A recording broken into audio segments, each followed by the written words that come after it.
मौलाना अब्दुल मुस्तफ़ा आज़मी अलैहिर्रहमा ने अपनी तकरीर में लिखा है कि एक गाँव रहा है, मस्जिद में मौलवी साहब रहा है, गांव भर चंदा दे, गांव भर दावत ले, रमज़ान आवे तो अफ्तारी दे, लेकिन एक आदमी गांव में ऐसा रहा है कि मौलवी से इतना दूर कि न खाना न चंदा न दावत न रमज़ान में अफ्तारी थे।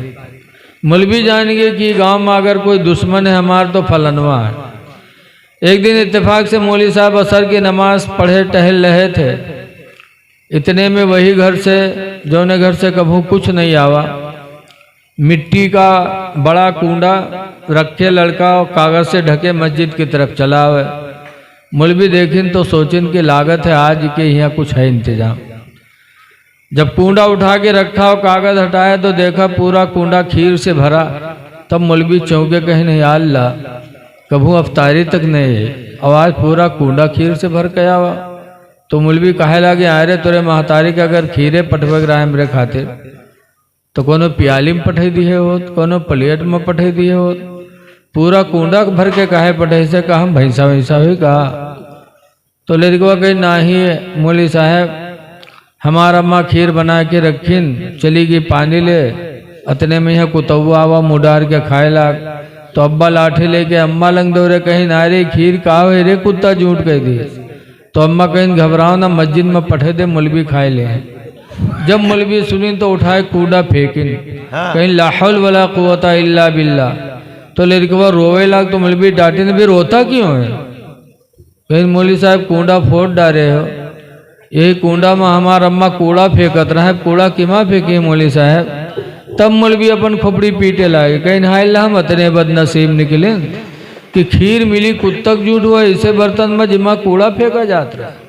ऐ लोगों, अल्लाह के नाम पर किसी को दो तो वो चीज़ दो जो तुम्हें पसंद हो।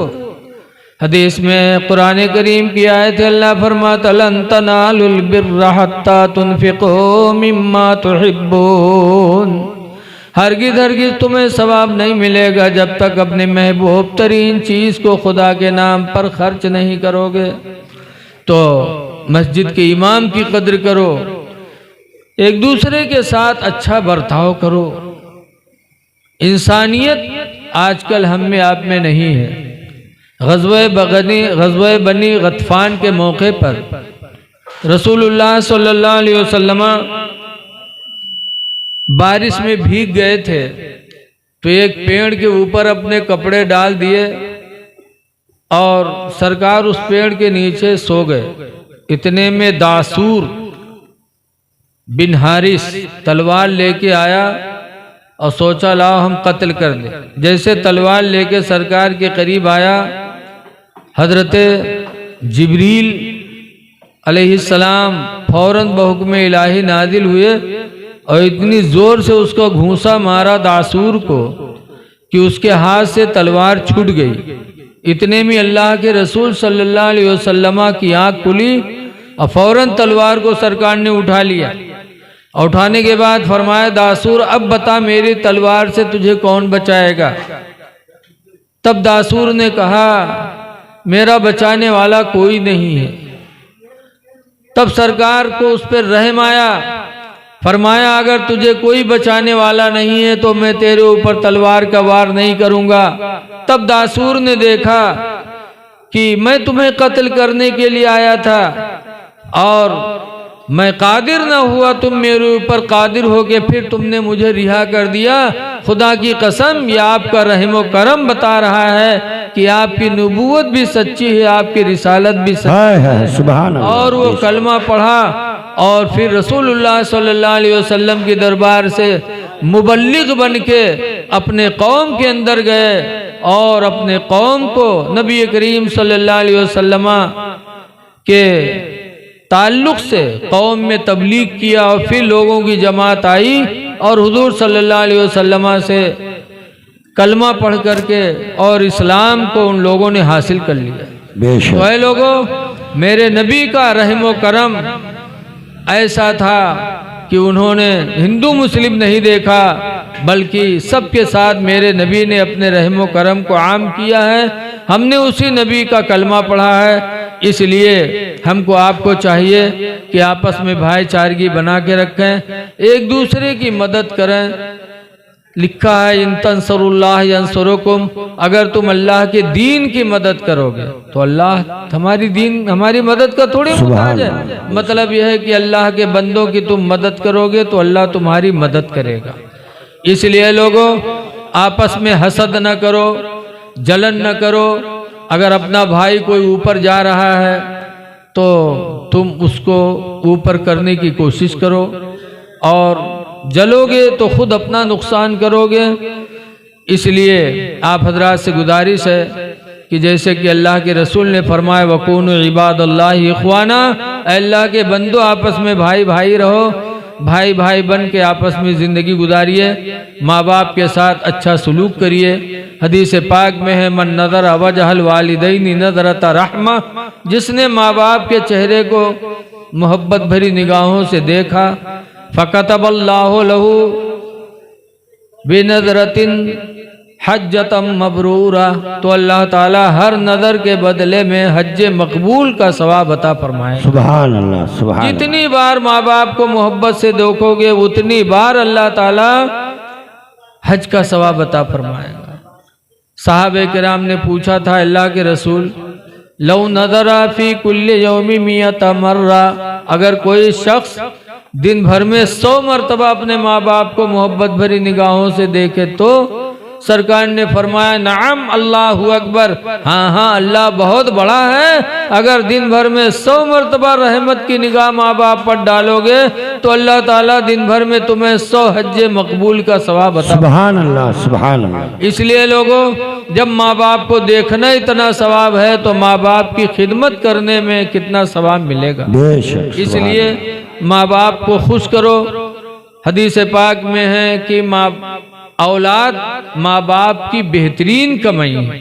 इसलिए हुजूर फरमाते हैं लोगों, अपने औलाद की कमाई खाया करो, इसलिए कि औलाद तुम्हारी बेहतरीन कमाई है। तो हमको आपको चाहिए कि अपने माँ बाप को हम खुश रखें और कमा के अपने माँ बाप को खिलाएं, इसलिए कि पैगम्बर ने फरमाया औलाद ये माँ बाप की बेहतरीन कमाई है। अल्लाह ताला हमको तुमको माँ बाप का खिदमत गुजार बनाए। और माँ बाप को देखोगे तो हज मकबूल है। 6 लाख रुपया हज में लगता है, 4-5 लाख, लेकिन 4-5 लाख रुपया लगाने के बाद कोई शख्स ये दावा नहीं कर सकता कि मेरा हज कबूल हो गया है। लेकिन माँ बाप को एक मोहब्बत से देखोगे तो अल्लाह ताला एक ही नज़र के बदले में हज मकबूल का सवाब अता फरमा देगा। और 4 लाख लगाने के बाद दावा नहीं कर सकते कि हमारा हज कबूल हो गया। लेकिन आज लोग हज करके आते हैं तो समझते हैं, वो दावा कर देते कि मेरा हज कबूल हो गया। इसीलिए मौलाना अब्दुल मुस्तफ़ा आदमी अलैहिर्रहमान ने लिखा है कि एक मर्तबा 2 मुसाफिर मिले और दोनों ने सलाम किया। फिर एक ने दूसरे से नाम पूछा, भैया आपका नाम? तो कहते हाजी अब्दुल रहीम। तो हाजी अब्दुल रहीम उसे पूछें तुम्हार का नाम है? तो कहीं नमाजी अब्दुल करीम। तो कहीं भैया नमाजी अब्दुल करीम का कहीं का है? तुम जिंदगी में 1 दफ़ा हज किए हो तो हाजी अब्दुल रहीम कहा था, और हम रोजाना 5 मरतबा नमाज पढ़े थे तो हम नमाजी अब्दुल करीम नहीं कह सके थे। आज हज करके और फिर उनको ये घमंड हो जाता कि हम हाजी हैं। हज करके आएंगे, दूसरे का माल हड़प करेंगे, दूसरी की माँ बहन पर गलत निगाहें डालेंगे। इसीलिए बताया गया है कि जब हलाल माल लेके हाजी हज करने नहीं जाता तो वापस आने के बाद वो और बिगड़ जाता। जैसे कि दिल्ली की जामा मस्जिद के दरवाजे पर एक अंधा बेचारा भीख मांगे गवा। जमात हो रही थी तो अंधवा कटोरा रख दी कि जब निकली है तब मंगबे। जब नमाज़ी निकले लागे तो अंधवा मांगे लाग अल्लाह के नाम पर, अल्लाह के नाम पर। तो नमाज़ी डाले लागे 58-54, बहुत ज़माना पहले की बात है। जब डाले खंड से बोले तो अंधरवा कहा अल्लाह भला करे। जब डाले खंड से बोले तो कहा अल्लाह भला करे। दुआ दे रहा था, लोग डालते जा रहे थे। इत्तेफाक से एक साहब निकले तो बजाय डाले के जो उन कटोरा में बटोरा रहा होगा भरे लागे पंजम। जब भरे लागे अंधवा जाने इसके कोनो उठाए लिया जाते कहा अंधवा झट से गट्टा पकड़ ली कैसे हाजी भैया छोड़ दो, ये हाजी भैया छोड़ दो, मत गरीब है हाजी भैया छोड़ दो। तो हाजिर रहे तो चौंके कहीं ना आई अंधरा कस के जाने इसके हम हाजी हैं। पूछिन के आ रे तू अंधरा कस के जाने हम हाजी हैं रे। तो अंधवा कहते हाजी भैया अत्ता लटा काम हाजी के अलावा कोई नहीं करी भैया छोड़ दे, अत्ता लटा काम हाजी के अलावा कोई नहीं करी भैया छोड़ दे। बताइए आज अल्लाह ने तुम्हें अपने दयार में बुला करके वो इज्जत अता फरमाया कि लिखा है एक हाजी कयामत के दिन खुद तो जन्नत में जाएगा लेकिन अपने साथ 400 लोगों की शफाअत करा के जन्नत में लेके जाएगा। कौन हाजी जो हज करके आया और गुनाहों से बचता रहा और नमाजों की पाबंदी करता रहा, ऐसा हाजी खुद तो जन्नत में जाएगा लेकिन अपने साथ 400 लोगों को जन्नत में लेके जाएगा। इसलिए अल्लाह वो नेमत अता फरमाए तो उसका लिहाज हमको तुमको करना चाहिए। देखिए अब शादी है तो मियाँ बीवी के हुकूक को तो मैंने बताया इजमालन, लेकिन अब थोड़ी सी मैं तफसील करना चाहता हूँ कि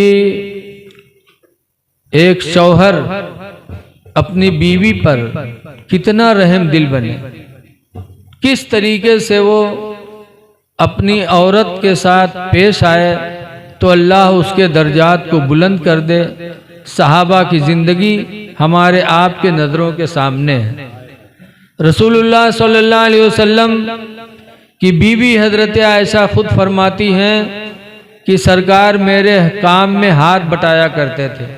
जब मैं आटा सानती तो सरकार चूल्हा जलाते और जब मैं रोटी फैलाती तो सरकार रोटी सेका करते थे। ये एक शौहर का अपनी बीवी के साथ हाथ बटाने का तरीका मेरे नबी ने सिखाया है। लेकिन आज एक दूसरे के हुकूक को लोग पहचानते नहीं हैं। औरतें अल्लाह ताला ने इन औरतों को कम अक्ल बनाया। कम अक्ली की वजह से अगर ये कुछ कहती हैं तो हमको आपको सब्र करने की ज़रूरत है। लिखा है जो आदमी अपनी बीवी की कमी पर सब्र कर ले, जैसे कि हज़रत अली शेर खुदा रदी अल्लाह ताला अन्हु के बारे में है कि हुजूर एक दिन आए और हज़रत आयशा से कुछ तू मैं होने लगी। तो हज़रत अली शेर खुदा रदी अल्लाह ताला अन्हु घर से बाहर निकल गए। देखिए तू मैं हर घर में होती है। मदीना शरीफ में एक मुहद्दिस थे जिनका नाम था आमश, हदीस पढ़ाते थे और इतने बड़े मुहद्दिस थे कि हज़रत इमाम आदम अबू हनीफा भी उनसे हदीस पढ़ने जाते थे। एक मरतबा उनकी मियाँ बीवी में कुछ तू मैं हो गई तो बीवी ने बोलना छोड़ दिया। आजकल औरतों की आदत होती है कि यहाँ कुछ तू मैं हुई बम्मू फुला लिया। बीवी ने बोलना छोड़ दिया। हजरत आमश इंतज़ार करने लगे। एक दिन गुजरा, 2 दिन गुजरा, 3 दिन गुजरा, उनकी बीवी नहीं बोली। तो हजरत आमश ने डरवाने के लिए कहा एक दिन शाम को कि अगर आज सुबह तक न बोली तो तुझे तलाक है, तलाक है, तलाक। अज़ान फजर तक न बोली, अगर आज अज़ान फजर तक न बोली तो तुझे तलाक है, तलाक है, तलाक है। डरवाने के लिए कह दिया और बीवी बेचारी परेशान थी अंदर अंदर। उसने सोचा आज चलो मुझे इनसे फुर्सत मिली। अब हजरत आमश इंतज़ार कर रहे हैं कि अब बोले, अब बोले, अब बोले। आधी रात गुजर गई और बीवी नहीं बोली। वो इंतज़ार में थी कि कितनी जल्दी अज़ान फजर हो कि हमें इनसे फुर्सत मिल जाए। और ये बेचारे आधी रात तक इंतज़ार करते रहे। उसके बाद परेशान होने लगे कि लगता है कि नहीं बोलेगी, अज़ान फजर हो जाएगी, मेरे निकाह से निकल जाएगी। तो हज़रत आमश गए अपने उस शागिर्द इमाम आदम के दरवाजे पर, दस्तक दिया। इमाम आदम निकले। पूछा हुजूर इतनी रात? कहा बेटा एक मसला पूछने आया हूँ। कहा क्या? कहा बीवी से तू तो मैं हो गई, तो बीवी ने बोलना छोड़ दिया। आज 3 दिन हो गया। मैंने उसे डरवाने के लिए कहा था कि अगर आज अज़ान फजर तक न बोले तो तुझे तलाक है, तलाक है, तलाक है। बेटा आधी रात गुजर गई, अभी तक नहीं बोली। थोड़ी देर बाद फजर का वक्त आ जाएगा, अज़ान होने लगेगी, मेरे निकाह से निकल जाएगी। कोई शरीयत में कोई रास्ता हो तो बताओ कि मेरी बीवी मेरे निकाह से न निकले। तो हज़रत इमाम आदम ने फरमाया कि आप जाइए और फजर की वक्त से 2 घंटा पहले अज़ान पढ़वा दीजिए। कहा फिर? कहा जब 2 घंटा पहले अज़ान पढ़वाएंगे आपकी बीवी समझेगी कि वो अज़ान फजर है, और वो अज़ान फजर होगी नहीं। जब वक्त दाखिल होगा फिर जो अज़ान होगी वो अज़ान फजर होगी। तो 2 घंटा पहले जब अज़ान होगी आपकी बीवी सुनेगी तो समझेगी कि ये अज़ान फजर है, समझेगी कि तलाक पड़ गई, आएगी कुछ महर वगैरह मांगेगी, बोल देगी तो तलाक से बच जाएगी। हज़रत आमस ने सुना तो गए 2 घंटा का 4 घंटा पहले शुरू कराए दी। और जैसे अज़ान शुरू हुई वैसे बीवी मुस्कुरा के आए, कहा हमारा तुम्हारा मामला साफ, मेरा मामला साफ करो, मैं घर जा रही हूँ। तो हज़रत आमस मुस्कुराने लगे। कहा क्यों? कहा देखो अज़ान फजर हो रही है। कहा कहाँ अज़ान फजर हो रही है? अभी फजर के वक्त में काफ़ी टाइम बाकी है। काफिर ये कैसी अज़ान है? कहा होगी कोई अज़ान, अज़ान तो ज़िक्र इलाही है, जब जिसका जी चाहे अज़ान कहे। कहने का मकसद ये है कि ये मामला हर घर में पेश आता है, इसीलिए कुरान करीम में है कि जब घर में जाओ और बीवी से तू तो मैं हो जाए तो घर से बाहर निकल लो। अल्लाह फरमाता अल-काज़िमीनल गैज़ा, गुस्से को पी जाने वाले, वल आफ़ीना अनिन्नास, और लोगों को माफ़ कर देने वाले, वल्लाहु युहिब्बुल मोहसिनीन, अल्लाह एहसान करने वालों को अपना महबूब बना लेता है। इसलिए हमको आपको सब्र की ज़रूरत है। सब्र करोगे इंशाअल्लाह ताला कामयाब रहोगे। दुआ है कि अल्लाह ताला हमको आपको नेक और सालेह बनाए, बुराइयों से अल्लाह बचाए, और आने वाले निकाह को अल्लाह ताला बरकतों से माला माल फरमाए, रुकावटों से दूर फरमाए। एक जगह ऐसे तकरीर हम ख़त्म करने लगे तो एक साहब ने हाथ उठा के कहा रे हजरत अभी और तो बगल वाले को कहा इतना किल्ला मारी कहीं तुका बहुत निकला ले जा घरे बैठा के सुन ले, तो वो नौबत ना आवे कि हम तकरीर करें और आपके लिए आप शुरू कर दो। एक हदीस शरीफ सुन लीजिए, हमारे डॉक्टर साहब का हुक्म है, दरूद शरीफ पढ़ लो। सल्लल्लाहु